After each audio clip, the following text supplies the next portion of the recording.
Guys, welcome back to my channel. Guys, आज हम पढ़ने वाले हैं बिजनेस स्टडीज़ और आज का टॉपिक है ऑब्जेक्टिव्स ऑफ बिजनेस।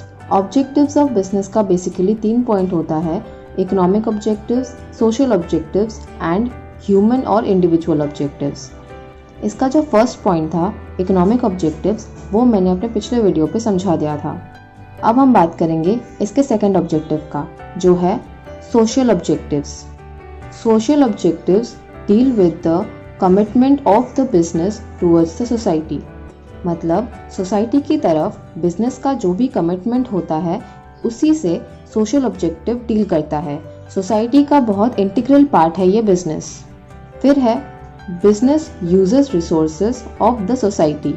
जो भी रिसोर्सेज होता है सोसाइटी का वही बिजनेस यूज करता है, तभी तो वो प्रोडक्शन करता है। फिर है it earns profit by selling its products to the members of the society. So business profit कैसे अर्न करता है? अपने प्रोडक्ट्स को सेल करके। और किसको सेल करता है? कस्टमर्स को, यानी कि सोसाइटी को। जैसे कि हम यहाँ पे कस्टमर्स हैं। अगर बिजनेसमैन ने सोसाइटी को यानी कि हमें अपने प्रोडक्ट्स को सेल नहीं किया तो वो क्या प्रॉफिट कमा पाएगा? नहीं। तो इसका मतलब हुआ कि बिजनेसमैन अपना प्रॉफिट कमाता है सोसाइटी को अपना प्रोडक्ट सेल करके। फिर है so businessman must do something for the society because no businessman can be successful in the long run by ignoring the interest of the society. So इसीलिए businessman को society के लिए कुछ करना चाहिए। बिजनेसमैन को सोसाइटी के इंटरेस्ट के हिसाब से सोचना चाहिए, और उसने ऐसा नहीं किया तो वो मार्केट में ज़्यादा देर तक नहीं टिक पाएगा। लोग उसके अगेंस्ट हो जाएंगे और वो ज़्यादा प्रोडक्ट्स भी नहीं खरीदेंगे। सोशल ऑब्जेक्टिव्स में बेसिकली कुछ पॉइंट्स आते हैं, तो उसके बारे में अब हम जानेंगे। फर्स्ट पॉइंट है supply of desired quality of products. Society के लिए उसको क्या करना चाहिए? जो भी प्रोडक्ट्स को सोसाइटी को सप्लाई करेगा, जब भी कस्टमर्स डिमांड करेंगे, वो प्रोडक्ट्स अच्छी क्वालिटी के होने चाहिए। फिर है आपका to survive in the market for a long run and to maintain the goodwill the businessman must supply products with right quality and at reasonable price. अगर बिजनेसमैन को मार्केट कंपटीशन में लंबे समय तक टिके रहना है और अपनी गुडविल बनाए रखना है, तो उसको क्या करना पड़ेगा? अच्छी क्वालिटी के गुड्स सप्लाई करने होंगे, और वो भी रीजनेबल प्राइस में, ताकि वो हर कोई अफोर्ड कर पाए। सोशल ऑब्जेक्टिव्स का सेकेंड पॉइंट है avoidance of unfair trade practices. Businessman को अनफेयर ट्रेड प्रैक्टिसेस में शामिल नहीं होना चाहिए, जैसे कि black marketing, adulteration, overcharging etcetera. यहाँ पे अडल्ट्रेशन का मतलब है मिलावट करना, और ओवरचार्जिंग का मतलब जैसे कि बहुत बिजनेसमैन करते हैं, बहुत स्टॉक होता है उसको संभाल के रख देते हैं, फिर जब बहुत डिमांड बढ़ जाता है तब कस्टमर्स कितने भी पैसे देने के लिए तैयार हो जाते हैं और तब वो प्रोडक्ट्स को सेल करता है। तो ऐसी चीज़ें बिजनेसमैन को नहीं करना चाहिए। उसके बाद है businessman should avoid these practices for earning profit.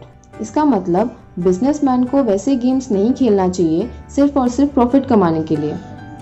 उसके बाद है by this businessman will not only lose his reputation but it is punishable under law in the form of fine or imprisonment or both। इसका मतलब businessman ऐसे अपने reputation को खो देता है, क्योंकि आप ही सोचो ना, अगर मिलावट किया जाए किसी भी प्रोडक्ट में या ज़्यादा प्राइस से उसको सेल किया जा रहा है तो ऑब्वियसली उससे सामान आप नहीं खरीदोगे, और साथ ही में ये पनिशेबल भी है। फाइन भी लग सकता है, जेल भी हो सकता है, या दोनों हो सकते हैं। सोशल ऑब्जेक्टिव्स का थर्ड पॉइंट है employment generation. Unemployment is a major problem for every society. Unemployment हर एक सोसाइटी के लिए एक बहुत बड़ा प्रॉब्लम है। The businessman must create employment opportunities.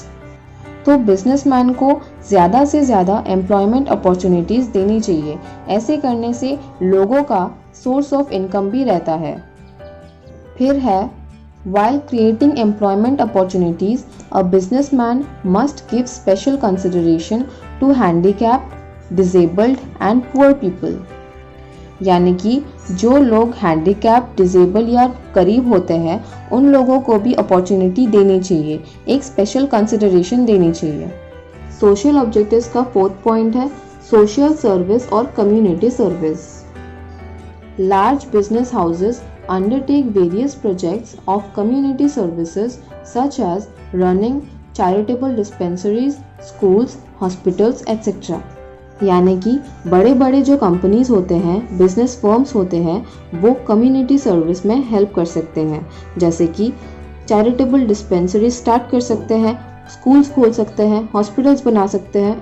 फिर है can give funds in the form of donation, charity etcetera to NGOs। NGO में डोनेशन दे सकता है, चैरिटी दे सकता है।